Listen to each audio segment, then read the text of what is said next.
27 तारीख अंतिम दिन है, उस दिन आप लोग सारे कैमरा वाला रहिएगा, आपको यहाँ पर हम डिलीवरी करा देंगे शराब का, इसी सदन के मतलब प्रांगण में। दारू का बोतल लाने का वादा किया, छुरछुरी पटाखा साबित हुए, जेल जाने से डर गए।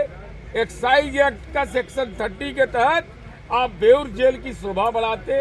इलेक्ट्रोल बॉन्ड के रूप में चंदा लेना गुनाह नहीं था, लेकिन आपने बिहार में शराबबंदी था तो शराब की कंपनियों से आपने पैसा क्यों लिया? शराब कंपनियों से पैसा लेने की अनुमति क्या लालू यादव ने दिया था? क्या तेजस्वी यादव ने दिया था? इसीलिए आप शराबबंदी पर सवाल खड़ा कर। शराब का बोतल लाने का हिम्मत नहीं हुआ, कायर है ये। और राष्ट्रीय जनता दल को 17 महीना में 85 करोड़ का इलेक्ट्रोल बॉन्ड के रूप में चंदा मिला। शराब का बोतल लाने का वादा था, लेकिन राजनीति के छुरछुरी पटाखा साबित हुए। हमको मिलता है 23 करोड़, इनको मात्र 17 महीना रहते हैं शासन काल में, तब 85 करोड़ का इलेक्ट्रोल बॉन्ड का चंदा इनको मिल जाता है। वो भी शराब की कंपनियों से आपने क्यों लिया? क्या बेटियों का सुहाग उजाड़ने का राजनीतिक ठेका ले रखा है? नमस्कार, द इंडिया टॉप देख रहे हैं। मैं हूं आपके साथ बिरजू सिंह।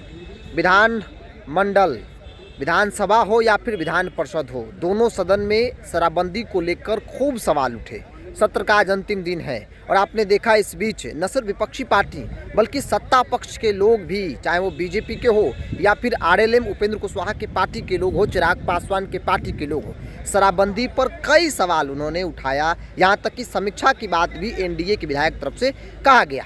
इस बीच आरजेडी के एमएलसी सुनील सिंह का एक बयान आया था। सुनील सिंह ने कहा था कि बिहार में हर जगह पर शराब उपलब्ध है, जहां चाहेंगे वहीं मिल जाएगा। विधानसभा में भी हम आपको अंतिम दिन, सत्र के अंतिम दिन शराब उपलब्ध करवा देंगे।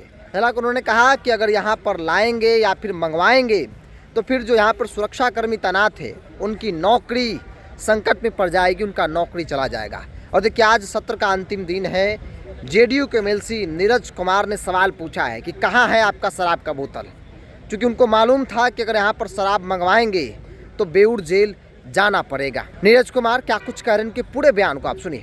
कहा है कि ब्लैक और वाइट दोनों में करोड़ों करोड़ रुपया घोटाला हुआ और कई योजनाओं में, और उसके साथ साथ जो स्मार्ट मीटर लगाए हैं उसमें आप लोगों ने लूटने का काम किया और बजाबते वो डॉक्यूमेंट के साथ पेश हुए हैं। किंग महेंद्र से भी पैसे लेने का जिक्र उन्होंने किया है। राजनैतिक रूप से कायर व्यक्ति, एकादशी का व्रत है आज, शराब का बोतल लाने का वादा था, लेकिन राजनीति के छुरछुरी पटाखा साबित हुए। एक्साइज एक्ट का सेक्शन 30, जिसमें उनकी गिरफ्तारी आज होती, शराब का बोतल लाने का हिम्मत नहीं हुआ, कायर है ये। और मैं ये जानना चाहता हूं, मान्यवर, 2019 से 2022 तक हम लगातार 2005 से सत्ता में हैं। हमको 23 करोड़ रुपया इलेक्ट्रोल बॉन्ड के रूप में मिलता है और राष्ट्रीय जनता दल को 17 महीना में 85 करोड़ का इलेक्ट्रोल बॉन्ड के रूप में चंदा मिलता है। और चंदा कौन देता है? शराब की कंपनियां चंदा देती है। शराब की कंपनियों ने चंदा दिया तो किस कारण से चंदा दिया, यह स्पष्ट करना चाहिए। और इससे बड़ा जालसाजी क्या होगा?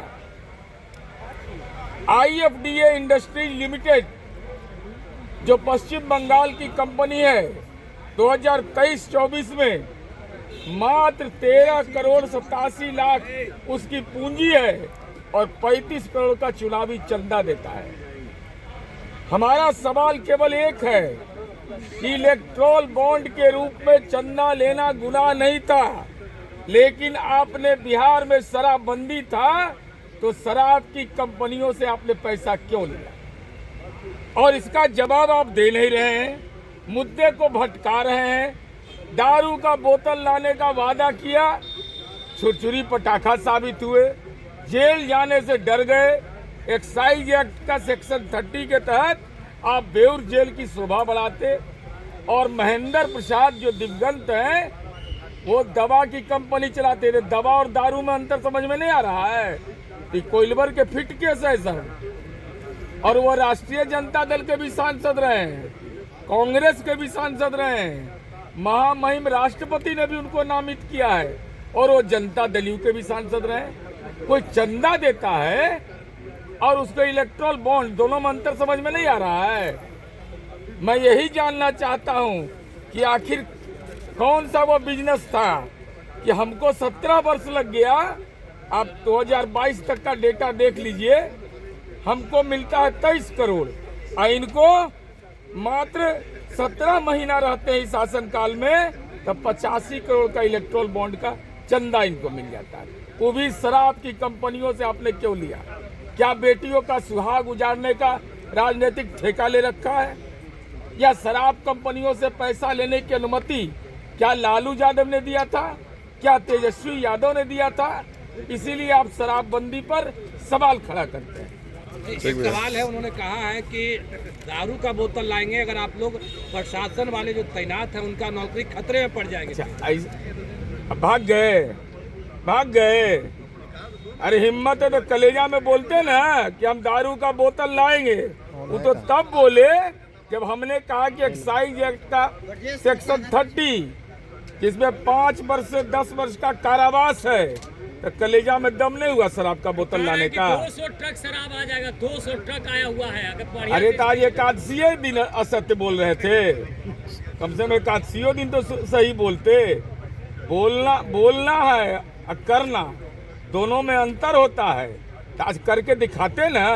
आज अंतिम दिन सत्र का था, तो आज आपने करके दिखाया नहीं, तो अपने वादे से मुकर जाते हैं। आप अपने मुद्दे पर कायम नहीं रहते हैं। इसलिए मान्यवर, चरवाहा विद्यालय के राजनीतिक ट्रेनिंग में आप अपनी जिम्मेवारी कबूल कर लीजिए। अब महुआ बाग में और कौटिल्य नगर में घर बनवाइए। कहाँ आप लालू जी के और तेजस्वी यादव के पाप पे शामिल हो रहे हैं? नीरज जी, लेकिन सवाल शराब पे तो बीजेपी भी उठा रही है, आरएलएम उठा रही है, तो कैसे? भाई आप पहले मुद्दे पर आइए। शराबबंदी पर सरकार क्या इस पर करेगी विचार? अरे इस संबंध में माननीय विजय चौधरी जी ने स्पष्ट कह दिया, शराबबंदी कानून की व्याख्या भी कर दी। और आदरणीय नरेंद्र मोदी जी देश के आदरणीय प्रधानमंत्री हैं। स्मरण शक्ति लोगों का छिन्न होता जा रहा है। जब महागठबंधन की सरकार थी, गांधी मैदान की सार्वजनिक 350वां प्रकाशोत्सव में कहा था कि माननीय नीतीश कुमार जी ने साहसिक फैसला लिया है और यह केवल सरकार का काम नहीं है नियंत्रण करना, बल्कि तमाम दल संगठनों को सहयोग करना चाहिए। लेकिन शराब का बोतल आज नजर नहीं आया, इसकी पीड़ा मुझे जरूर है। आपने कहा स्मरण